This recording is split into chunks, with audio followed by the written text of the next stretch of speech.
everyone, Sophie here. So today I'm going to show you guys my new mini app template. Now I've made this one, as you can see here, with V0.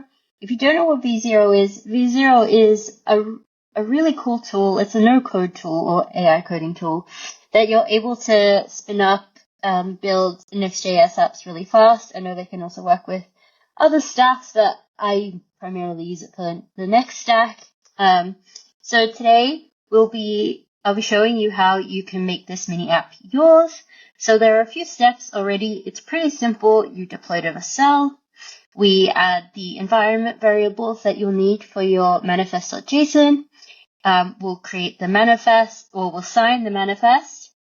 We'll go live, and then of course we'll tell your friends. So when you open this mini app in Farcaster, or even on the Coinbase wallet, you'll be able to click on this cast about this mini app. So here I have my mini app. Oh, just opened up. There we go.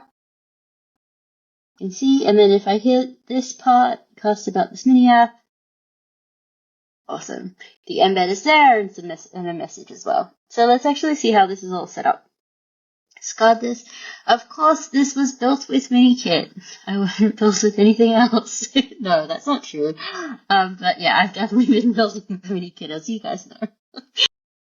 As you can see, here we have our farcaster.json. There we go. And you can see that it has everything set up in the manifest. The manifest is completely full. So it means that when our mini app shows up in the Coinbase wallet, we'll be able to make sure it's tagged in the correct places and that it looks really good. Just like in the App Store where you have like icon images and stuff like that. Now, the only difference, or there are a few differences, but one of the big differences here is that if I go to my layout.tsx, if you've spun up a Minikit project before, what you would actually see here specifically is that this is a function in Minikit, but here it's actually static values, and that's a bit of a gotcha that I found out with vercel or V0 specifically. Is that vercel actually adds an extra line to your metadata, which is a bit frustrating. So when you're doing it dynamically, it doesn't really work. So that's why we had to do it statically, and then it will all work.